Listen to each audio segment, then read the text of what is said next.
हाँ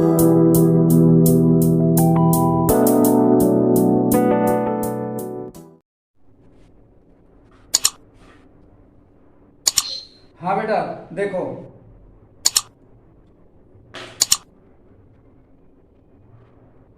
आज हम लोग 6 चैप्टर स्टार्ट करने जा रहे हैं जिसका नाम है ट्रायंगल्स। 6 चैप्टर।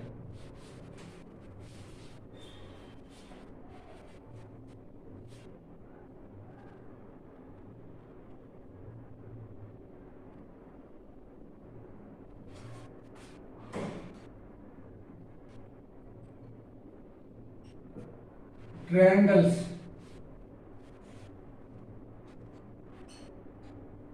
ट्रायंगल में हम लोगों को पढ़ना है सिमिलरिटी ऑफ ट्रायंगल। जैसे 9th में पढ़ के आए थे आप लोग कॉन्ग्रुएंसी ऑफ ट्रायंगल, वैसे ही इस चैप्टर में हम लोग पढ़ना है सिमिलरिटी ऑफ ट्रायंगल।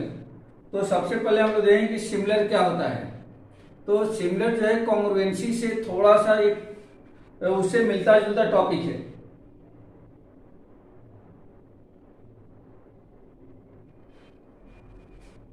उससे मिलता जुलता ये टॉपिक है सिमिलर। सिमिलर का मतलब ये होता है कि कोई दो ऑब्जेक्ट यदि देखने में एक जैसे हों बट मेजर करने में अगर वो डिफरेंट डिफरेंट दिखते हैं, डिफरेंट मेजरमेंट के हों, तो उनको हम लोग बोलते हैं सिमिलर। जैसे मान लो कि ताजमहल का यदि हम लोग पिक्चर देखें तो ताजमहल की पिक्चर जैसे बुक के पेज पे होता है या टीवी के स्क्रीन पे होता है या मार्केट में भी ग्लास या स्टोन का बना हुआ मिल जाता है, और आगरे का ताजमहल, ये दोनों को देखने से बिल्कुल एक जैसे ही लगते हैं, लेकिन एक्चुअल में मेजर करने में आगरे का ताजमहल जो ओरिजिनल है बहुत बड़ा है और ये बहुत छोटा है, लेकिन बिल्कुल उसके जैसा दिखता है। यह एक सिमिलरिटी का एग्जाम्पल है। इसी तरह से कोई आर्किटेक्टर किसी बिल्डिंग के लिए एक जो स्केच करता है, जो मैप बनाता है, यह सिमिलरिटी का एक क्या है, सिमिलरिटी का एक एग्जाम्पल है। जैसे अब उसको देख करके और एक बिल्डिंग पूरी तैयार कर दी जाती है, तब बिल्डिंग का शेप एक्चुअल में और उस का जो स्केच तैयार किया गया, ये दोनों बिल्कुल एक जैसे लगते हैं। यह एक सिमिलरिटी का एग्जाम्पल है। तो कोई भी दो ऑब्जेक्ट को सिमिलर हम कब कह सकते हैं, यदि दोनों ऑब्जेक्ट देखने यानी कि मेजरमेंट और शेप दोनों में एक जैसे ना हो। जैसे मेजरमेंट और शेप यानी कि शेप एंड साइज की बात कर लें, शेप एंड साइज अगर दोनों में सेम है तो उसको हम बोलते हैं कॉन्ग्रुएंट ऑब्जेक्ट्स, क्योंकि दोनों ऑब्जेक्ट कॉन्ग्रुएंट हैं।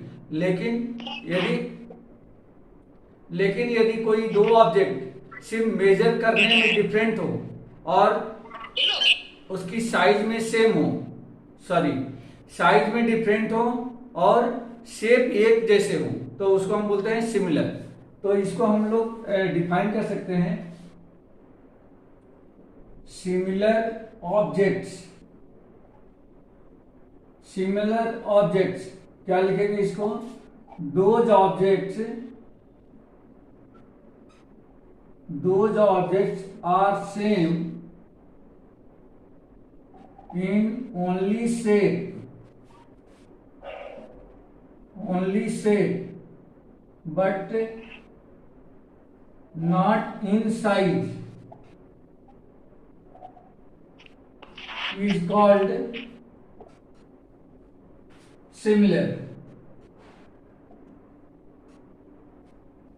जो सिर्फ शेप में एक जैसा हो, दिखने में एक जैसा हो, लेकिन यदि उनकी साइज एक जैसे नहीं है तो इन सारे ऑब्जेक्ट्स को हम लोग सिमिलर ऑब्जेक्ट कहेंगे। और यदि वो दोनों के दोनों शेप और साइज दोनों में सेम हो जाते हैं तो फिर उनको हम लोग कॉन्ग्रुएंट बोलते हैं, जो 9th में आप लोग पढ़ के आए थे। अब हम लोग बात करें कि सिमिलर ट्रायंगल क्या होता है। Similar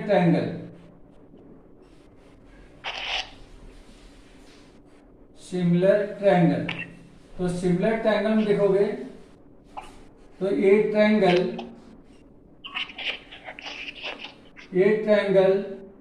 whose all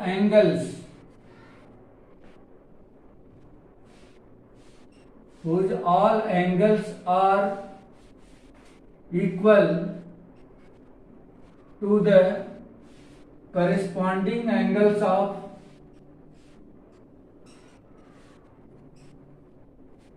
corresponding angles of another triangle and all sides are in the ratio of another triangle of corresponding sides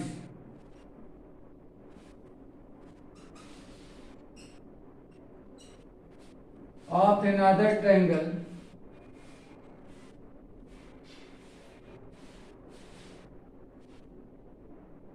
then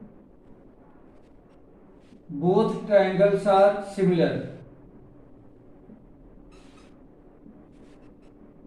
both triangles are similar. इस इक्वेशन में दोनों ट्रायंगल क्या होंगे, आपस में सिमिलर हो जाएंगे। अभी इसका जब हम लोग डायग्राम बनाएंगे क्लियर हो जाएगा। जैसे मान लीजिए कि एक ट्रायंगल ये है ए बी सी और एक दूसरा ट्रायंगल है पी क्यू आर। तो इसमें बेटा सिमिलरिटी की दो कंडीशन मैंने लिखा है। पहला लिखा है all angles are equal to the corresponding angles of another triangle। इसका मतलब ये है कि अगर इसका ये एंगल इस एंगल के इक्वल होता है, इसका ये एंगल इस एंगल के इक्वल होता है और इसका ये एंगल अगर इस एंगल के इक्वल होता है तो ये एंगल्स करस्पॉन्डिंग एंगल कहे जाते हैं। तो पहली कंडीशन में क्या मिला कि angle A equal to angle P, angle B equal to angle Q and angle C equal to angle R. And दूसरी कंडीशन में क्या है, यहां पे बोला गया है and all sides are in the ratio of corresponding sides of the another triangle. मतलब कि इस ट्रायंगल की ये साइड और इस साइड का रेशियो। तो रेशियो का मतलब क्या होता है, इस साइड की लेंथ को इस साइड की लेंथ से डिवाइड किया जाए। मतलब ये हो गया एंड ए बी अपान में पी क्यू इक्वल टू इस साइड और इस साइड का रेशियो बी सी अपान में क्यू आर इक्वल टू इस साइड और इस साइड का रेशियो सी ए अपान में आर पी। ये देख, अगर ये दोनों होता है ऐसा, इसके सारे एंगल इसके करस्पॉन्डिंग एंगल के इक्वल हो। देखो बेटा ये इक्वल होना चाहिए, पहली कंडीशन है। और दूसरा, इसके सारे साइड इसकी करस्पॉन्डिंग साइड के रेशियो में इक्वल हो, रेशियो इक्वल होना चाहिए। अब ये नहीं कि ए बी और पी क्यू आपस में इक्वल है। अगर साइड इक्वल हो जाएगी तब तो ये कॉन्ग्रुएंट हो जाएंगे, जो आप लोग 9th में पढ़ के आए। लेकिन यहाँ पे क्या होता है, साइड जो है रेशियो में होती है। A B upon P Q equal to B C upon Q R equal to C A upon R P. अगर ये दो कंडीशन वेरीफाई करता है, ये कोई दो कंडीशन ये वेरीफाई करता है, तब हम कह सकते हैं कि then triangle A B C congruent, sorry similarity का साइन इतना है बेटा। जब इसी के नीचे इक्वल टू का साइन लगाते थे तो कॉन्ग्रुएंट पढ़ते थे। इक्वल टू का साइन नहीं लगाएंगे तो ये सिमिलर पढ़ा जाएगा। Then triangle A B C similar triangle P Q R. ये हमें सिमिलरिटी के लिए ये सिंबल मिला। और दो ट्रायंगल सिमिलर तब होंगे जब दोनों ट्रायंगल के करस्पॉन्डिंग एंगल इक्वल हो और करस्पॉन्डिंग साइड्स रेशियो में हो। तो इस तरह से हम लोग बता सकते हैं कि कोई भी दो ट्रायंगल तब सिमिलर होंगे जब पहले ट्रायंगल के सारे एंगल दूसरे ट्रायंगल के करस्पॉन्डिंग एंगल के इक्वल हो जाएं, पहले ट्रायंगल की सारी साइड दूसरे ट्रायंगल की करस्पॉन्डिंग साइड के रेशियो में आ जाए, तो ये दोनों ट्रायंगल क्या हो जाएंगे, सिमिलर हो जाएंगे। ठीक है बेटा, इतनी बात क्लियर हो गई आप लोगों को? क्लियर हो गई रिया? Yes sir. क्लियर हो गया इतना? Yes sir. ओके। अब यहाँ पे हम लोग देखेंगे कि कॉन्ग्रुएंसी की क्राइटेरिया कौन कौन सी है। जैसे सॉरी सिमिलरिटी की क्राइटेरिया कौन कौन सी है। जैसे सिमिलरिटी के कॉन्ग्रुएंसी की क्राइटेरिया आप लोग 9th में 5 टाइप की पढ़ के आए थे। 5 टाइप की कॉन्ग्रुएंसी की क्राइटेरिया पढ़ के आए थे। वैसे ही यहाँ पे सिमिलरिटी की भी क्राइटेरिया है।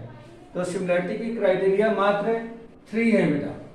सिमिलरिटी की मात्र 3 क्राइटेरिया होती हैं, जबकि कॉन्ग्रुएंसी में हम लोग 5 क्राइटेरिया पढ़ के आए थे।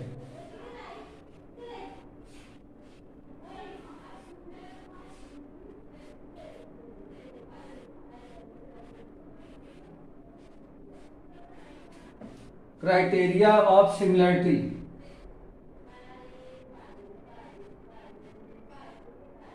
Criteria of similarity of triangles. तो पहली क्राइटेरिया है ट्रिपल एस सिमिलरिटी। दूसरी क्राइटेरिया है SAS सिमिलरिटी और तीसरी क्राइटेरिया है AAA ट्रिपल ए या डबल ए, दोनों बातें की है, ट्रिपल ए या डबल ए सिमिलरिटी। यदि कोई भी ट्रायंगल इन दोनों में से, इन तीनों में से किसी भी एक कंडीशन को वेरीफाई करता है तो वो दोनों ट्रायंगल आपस में सिमिलर हो जाएंगे। ट्रिपल एस का मतलब ये है कि अगर एक ट्रायंगल के सारे साइड्स दूसरे ट्रायंगल के करस्पॉन्डिंग साइड के रेशियो में आ जाए, एक ट्रायंगल की सारी साइड्स दूसरे ट्रायंगल के करस्पॉन्डिंग साइड के रेशियो में आ जाए। जैसे मान लीजिए कि आपके पास ये दो ट्रायंगल हैं, ए है, बी है, सी है और एक दूसरा ट्रायंगल हमने कंसीडर किया है यहाँ पे डी, ई और एफ। तो पहला ये बता रहा है कि अगर इस ट्रायंगल की sides means A B upon में D equal to B C upon में E F equal to C A upon में एफ डी, एफ डी, अगर ऐसा हो जाता है तो पहली क्राइटेरिया यहाँ पे वेरीफाई हो रही है, मींस साइड जो है आपस में इक्वल रेशियो में आ रहे हैं। तो ये दोनों ट्रायंगल सिमिलर कहे जाएंगे किसके अंडर? तो under the criteria of triple S similarity. अब इसमें एंगल को मेजर करने की कोई जरूरत नहीं है, सिर्फ साइड की रेशियो इक्वल आ गई तो ये दोनों ट्रायंगल सिमिलर हो जाएंगे। दूसरी क्राइटेरिया है SAS की, SAS सिमिलरिटी।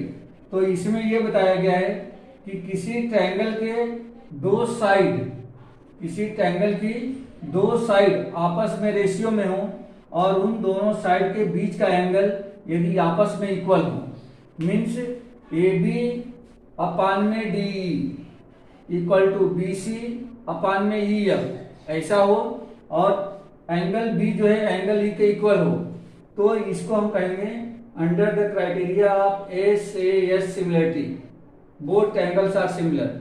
अब इसके अलावा बाकी के एंगल और बाकी के साइड के रेशियो हमें कैलकुलेट करने की कोई जरूरत नहीं है। दो साइड उनके बीच का एंगल, यहाँ पे दोनों साइड के रेशियो में और बीच के एंगल के इक्वल हो जाए, मतलब साइड जो है रेशियो में होनी चाहिए और एंगल जो है आपस में इक्वल होना चाहिए। अगर ऐसा हो जाता है तो under the criteria of SAS similarity both angles are congruent similar, ये हो जाएंगे। तीसरा ये बताता है कि यदि एक ट्रायंगल के सभी एंगल्स दूसरे ट्रायंगल के करस्पॉन्डिंग एंगल के इक्वल हो जाए, इक्वल क्योंकि कंडीशन में क्या था, एंगल शुड बी इक्वल, एक ट्रायंगल के सभी एंगल दूसरे ट्रायंगल के करस्पॉन्डिंग एंगल के इक्वल होना चाहिए। तो अगर इस ट्रायंगल के तीनों एंगल दूसरे ट्रायंगल के करस्पॉन्डिंग एंगल के इक्वल हो जाए, जैसे A इक्वल टू D के इक्वल हो गया, B जो है E के इक्वल हो गया, C जो है F के इक्वल हो गया, तो ये दोनों ट्रायंगल सिमिलर कहे जाएंगे under the criteria of triple A. यहाँ पे एक दूसरा भी लिखा गया है कि डबल ए। डबल ए का मतलब होता है कि अगर इस ट्रायंगल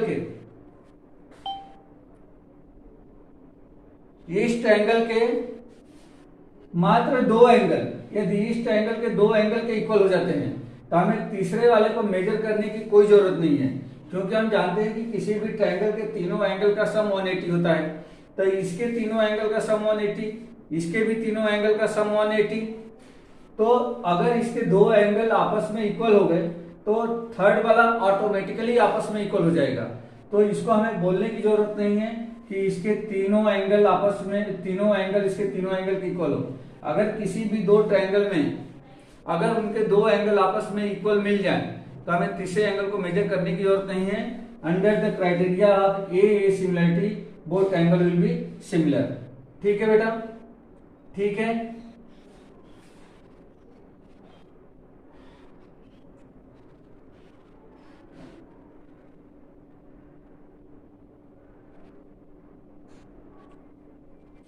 क्लियर हो गया ये?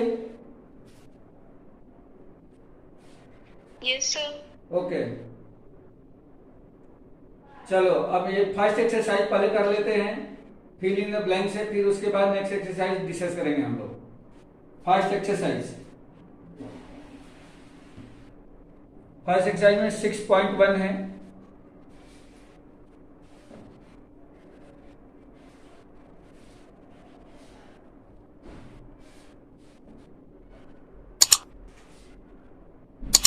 एक्सरसाइज 6.1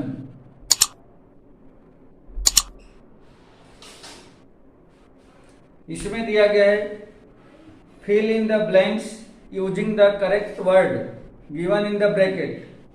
फर्स्ट का फर्स्ट है ऑल सर्कल्स आर, और इसके दो ऑप्शन दिए गए हैं कॉन्ग्रुएंट या सिमिलर। तो देखो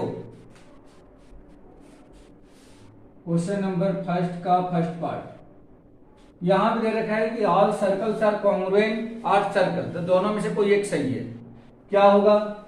देखो सर्कल्स जो हैं ये ए बी सर्कल है, ए बी सर्कल है, ऐसा भी सर्कल है, ये भी सर्कल है। तो इस तरीके से हम यहाँ पे क्या देख पा रहे हैं कि सारे सर्कल सेम मेजरमेंट के नहीं है, सेम साइज के नहीं है, साइज इनका डिफरेंट है, साइज डिफर कर रहा है, लेकिन सभी का जो शेप है सेम है। तभी मैंने सिमिलरिटी की डेफिनेशन बताते समय बताया था कि those objects are same in only shape not in size. Size में नहीं है, अगर शेप में एक जैसे हैं तो उनको हम लोग सिमिलर ऑब्जेक्ट्स कहेंगे। तो इसका मतलब यह है कि सारे सर्कल्स अगर एक जैसा ही दिख रहे हैं, भले ही ये छोटे बड़े हैं, तो ये आपस में क्या होंगे? सिमिलर होंगे। तो पहले वाले में आपको भरना है सिमिलर। क्या फिल करना है? सिमिलर। दूसरा दे रखा है all squares are similar or congruent. अब स्क्वायर की बात कर रहा है, स्क्वायर। तो जैसा कि आप लोग जानते हैं कि स्क्वायर में चाहे वह स्क्वायर छोटा हो बड़ा हो कुछ भी हो, सभी साइड्स इक्वल होती है, सारे एंगल्स भी इक्वल होते हैं, 90 डिग्री के होते हैं। जैसे एक स्क्वायर मैंने यहां बना दिया, ये स्क्वायर है, एक स्क्वायर मैंने यहां बना दिया, एक स्क्वायर थोड़ा सा और बड़ा कर दिया।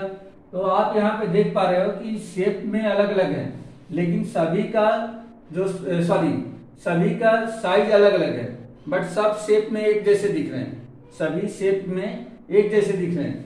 तो ये सारे जो स्क्वायर्स हैं शेप में एक जैसे होने की वजह से सिमिलर होते हैं। तो दूसरे का भी आंसर क्या हो जाएगा? Similar. Similar means all squares are similar. जो तीसरा दे रखा है ऑल के बाद ब्लैंक दिया गया है ट्रायंगल्स आर सिमिलर। सभी ट्रायंगल बोल रहे हैं कि सिमिलर होते हैं। तो इसमें दो ट्रायंगल का नाम दे रखा है, एक तो इक्विलेटरल और दूसरा है आइसोसेलेस। तो आइसोसेलेस और इक्विलेटरल में सेम शेप का होना चाहिए तो सिमिलर हो जाएगा, शेप और साइज दोनों में सेम हो जाएगा, तब क्या हो जाएगा? वो कॉन्ग्रुएंट हो जाएगा। तो बेटा इक्विलेटरल ट्रायंगल में क्या होता है कि सभी साइड्स इक्वल होती हैं, चाहे वह छोटा हो बड़ा हो कुछ भी हो, सभी का शेप जो है एक जैसे दिखेगा, क्योंकि यहाँ पे सभी की साइड्स क्या होती हैं? इक्वल होती हैं। हर इक्विलेटरल ट्रायंगल का, चाहे वह छोटा हो बड़ा हो कुछ भी हो, वो उसका शेप एक जैसे आएगा। रीजन ये रहता है कि उनकी तीनों साइड आपस में इक्वल होती हैं। तो बेटा यहाँ पे थर्ड वाले में आपका आएगा इक्विलेटरल ट्रायंगल, इक्विलेटरल, क्योंकि ट्रायंगल इसमें लिखा हुआ है तो सिर्फ आपको इक्विलेटरल लिखना रहेगा इसमें, इक्विलेटरल। फोर्थ दिया गया है two polygons of the same number of the sides are similar. Two polygon, polygon क्या होता है? तो पॉलीगॉन वह फिगर होता है, वह क्लोज फिगर होता है जिसकी दो से ज्यादा साइड हो, दो से ज्यादा साइड वाला शेप जो कि क्लोज हो उसको हम लोग पॉलीगॉन कहते हैं। तो two polygons of the same number of the sides are similar if their corresponding angles are, तो क्या आएगा बेटा, तीसरा का जो चौथा ना, फोर्थ है, चौथे का जो पहला ब्लॉक दिया गया है, पहला जो ब्लैंक दी गई है उसमें आप लिखोगे इक्वल। क्या लिखोगे बेटा, इक्वल फर्स्ट वाले में, क्योंकि एंगल्स हमेशा इक्वल होने चाहिए। एंड दूसरे में दे रखा है and their corresponding sides are, ये बोल रहा है प्रोपोर्शनल, तो इक्वल और प्रोपोर्शनल दे रखा है बाद में। तो पहले वाले में ए वाले में इक्वल आएगा और बी वाले में प्रोपोर्शनल आएगा, बी वाले में प्रोपोर्शनल आएगा, क्योंकि साइड्स जो होती है वह प्रोपोर्शनल में होती है या रेशियो में होती है। रेशियो और प्रोपोर्शनल दोनों बातें की है, और एंगल जो है इक्वल होते हैं। तो ए में आपको इक्वल फिल करना है, बी में आपको प्रोपोर्शनल फिल करना है। ये फोर्थ हो गया। तो ये फर्स्ट के सारे ऑप्शन मैंने बता दिए हैं जो फिल इन द ब्लैंक्स था। अब क्वेश्चन नंबर 2 देखो बेटा, give two different example of pair of similar figures non similar figures. हमें दो एग्जांपल देना है सिमिलर फिगर का और दो एग्जांपल देना है नॉन सिमिलर फिगर का। तो कोई भी दे दो बेटा, कोई भी सिमिलर फिगर का एग्जांपल दे दो। Question number 2, similar figures, similar figures example बोलो जो देखने में एक जैसा हो बट मेजर करने में एक जैसा ना हो, साइज में एक जैसा ना हो। तो जैसे अभी हम लोगों ने यहां पे लिखा ही देखो, टू स्क्वायर्स, स्क्वायर जो होता है वह हमेशा क्या होता है, सिमिलर होता है, क्योंकि देखने में एक जैसा होता है बट मेजर करने में डिफरेंट भी हो सकता है। अच्छा, जो कॉन्ग्रुएंट होंगे, कॉन्ग्रुएंट ऑलरेडी क्या होते हैं, सिमिलर होते हैं। अगर कोई दो ऑब्जेक्ट यदि कॉन्ग्रुएंट है, मतलब कि शेप और साइज दोनों में सेम है, तो वो कॉन्ग्रुएंट कह जाएंगे।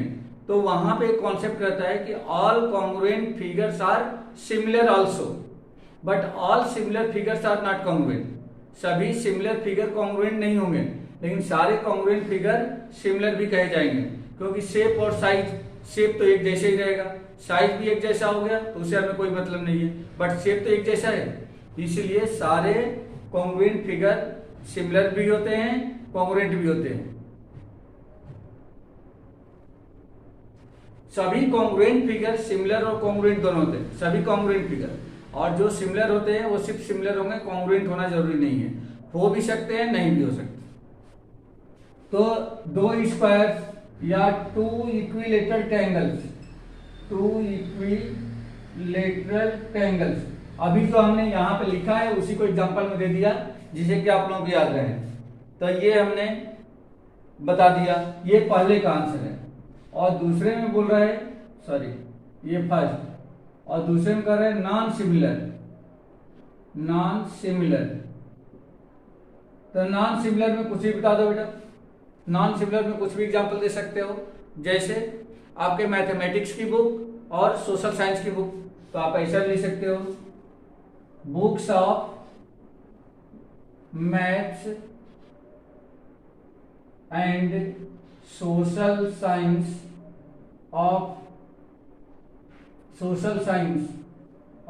NCERT of class 10th class की मैथ्स और सोशल साइंस की बुक, ये नॉन सिमिलर फिगर है, ये नॉन सिमिलर फिगर है। या और भी हम लोग एग्जांपल दे सकते हैं, जैसे ए ट्रायंगल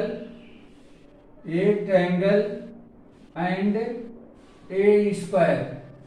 ये देखो, ये दोनों ना देखने में एक जैसे हैं ना मेजर करने में एक जैसे रहेंगे, ये दोनों ही अलग अलग हैं, ये दोनों ही अलग अलग हैं। ये बेटा ये सार्थक 10th का स्टूडेंट है क्या? हेलो,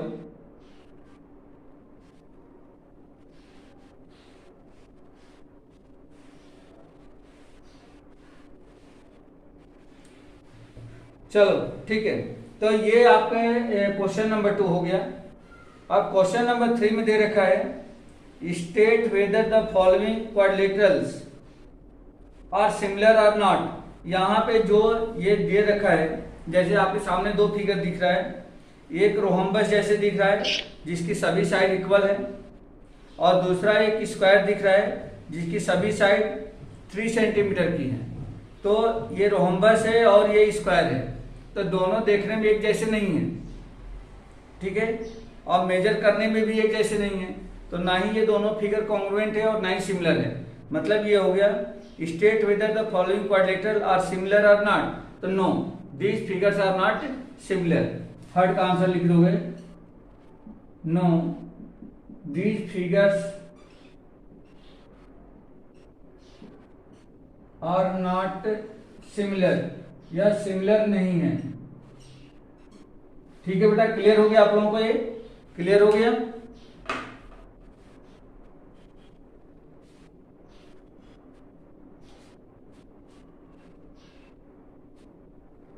निखिल,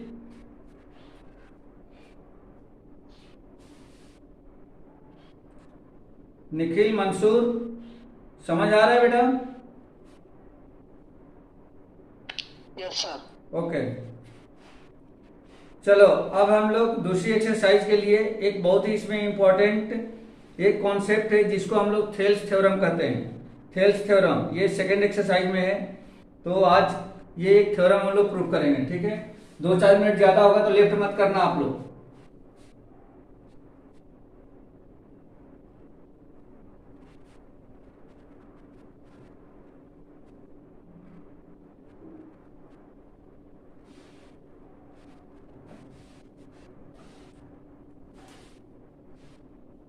एक्सरसाइज, अब ये एक्सरसाइज से 6.2 का होगा, बट सबसे पहले हम लोग थ्योरम देखें थ्योरम क्या है। तो इसमें सबसे पहली थ्योरम दे रखी है थेल्स थ्योरम। थेल्स थ्योरम, इसका दूसरा भी नाम है बेटा, इसको शॉर्ट में हम लोग इसका दूसरा नाम है बेसिक प्रोपोर्शनैलिटी थ्योरम, और इसको शॉर्ट में हम लोग बोलते हैं बीपीटी, बेसिक प्रोपोर्शनैलिटी थ्योरम। तो जनरली लोग बीपीटी थ्योरम, बीपीटी ही बोलते हैं इसको। तो आप लोगों को याद रखना है कि बीपीटी क्या है, या बीपीटी का फुल फॉर्म है बेसिक प्रोपोर्शनैलिटी थ्योरम, या इसका जो पर्टिकुलर नेम है वो है थेल्स थ्योरम। ये थेल्स थ्योरम क्या है इसको देखो आप लोग, सिंपल सी थ्योरम है लेकिन बहुत इंपॉर्टेंट है। इस थ्योरम के अकॉर्डिंग ये बताया गया है कि यदि किसी ट्रायंगल के किसी भी एक साइड के यदि कोई पैरेलल एक लाइन खींची जाए, किसी ट्रायंगल में किसी भी एक साइड के यदि कोई पैरेलल लाइन खींची जाए, तो उस ट्रायंगल की रिमेनिंग 2 साइड्स को इक्वल रेशियो में डिवाइड करती है। यही इसका कॉन्सेप्ट है। तो मैं यहां पर लिख देता हूं, in any triangle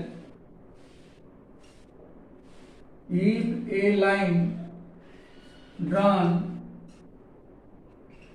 parallel to any side of triangle, then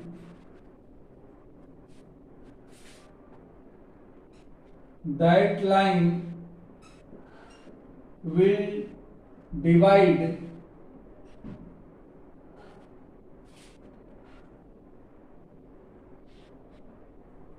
to the remaining sides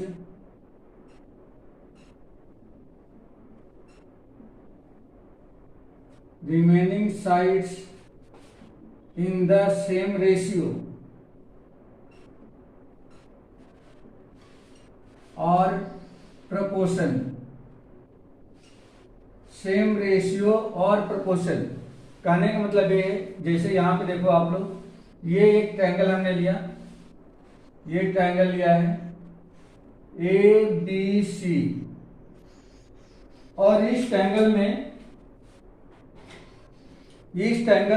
एक किसी भी एक साइड के, जैसे अगर मैं इस साइड के पैरेलल यहां से एक ये लाइन ड्रॉ करता हूं, डी लाइन अगर मैं ड्रॉ करता हूं, तो ये कहता है कि यदि किसी ट्रायंगल में कोई एक लाइन किसी एक साइड के पैरेलल खींची जाए तो यह लाइन बाकी की दो साइड्स जैसे ए बी और ए सी को यह इक्वल रेशियो में डिवाइड करेगी। यही ये कॉन्सेप्ट है बेटा। अब ये लाइन इसके पैरेलल खींची गई है, ये लाइन जो है इसके पैरेलल ऐसे भी खींची जा सकती है, या यह लाइन इसके पैरेलल इसके पैरेलल ऐसे भी खींची जा सकती है। कैसे भी खींची जा सकती है, किसी भी एक साइड के पैरेलल हमें खींचनी है। तो देखो बेटा इसमें गिवन क्या है, इसमें गिवन हो जाएगा DE पैरेलल BC। यहाँ पे जो DE लाइन है वह BC का हमने पैरेलल ड्रॉ किया है। अब हमें क्या प्रूव करना है, तो टू प्रूव AD अपान में DB equal to AE upon में EC।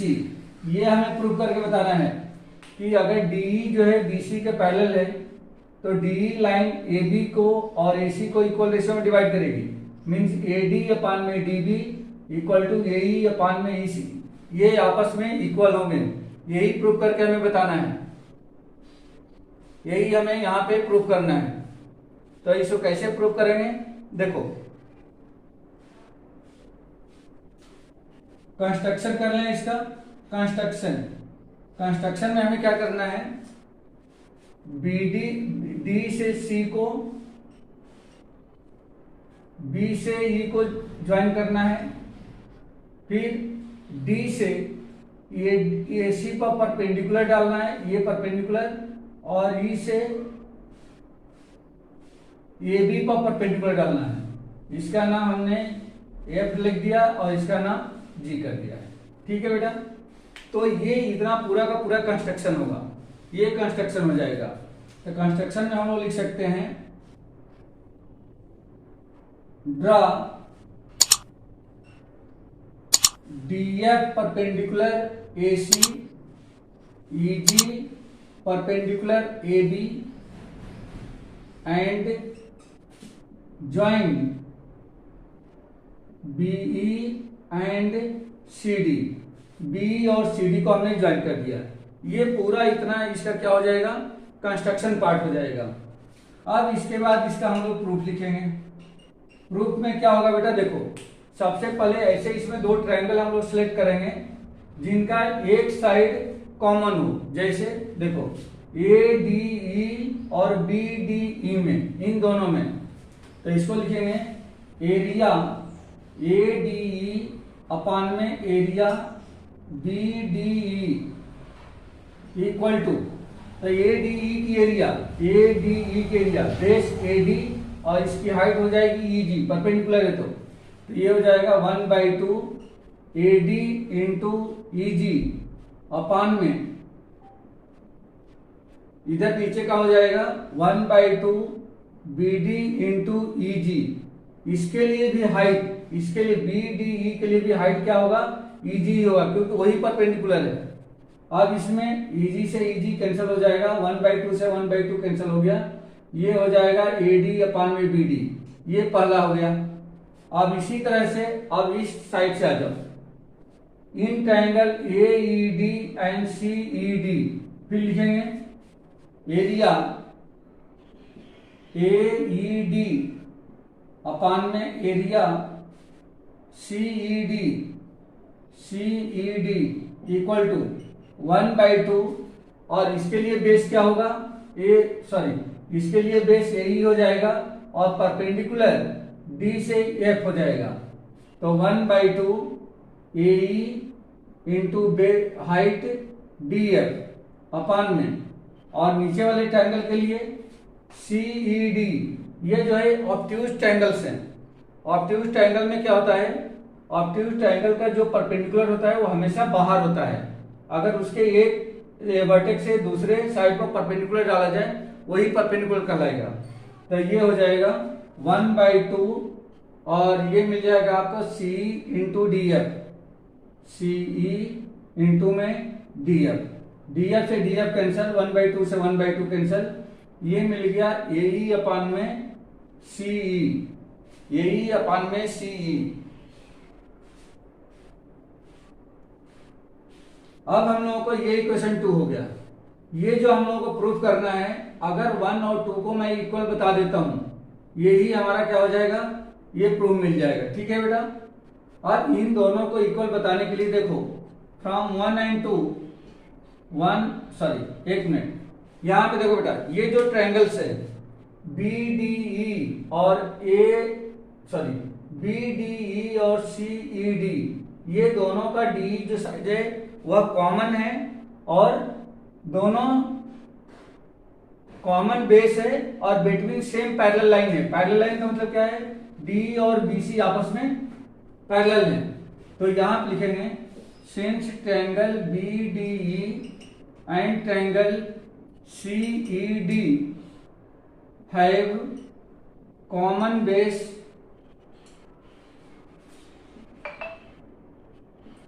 and between same parallel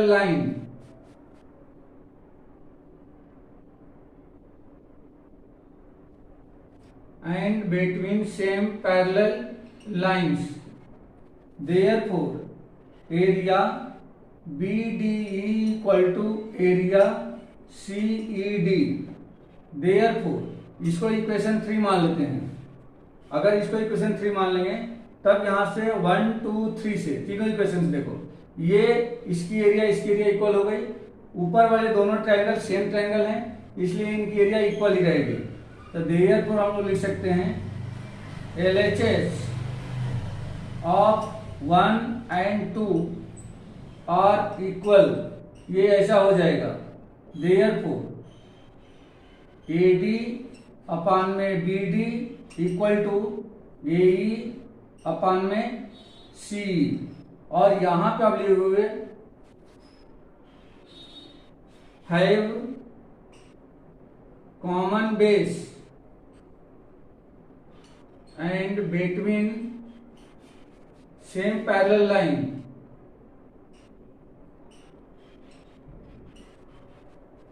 तो इस तरह से बेटा ये थेल्स थ्योरम प्रूफ हो गया। ठीक है, बाकी का दूसरे नेक्स्ट क्लास में हम लोग डिस्कस करेंगे। ओके।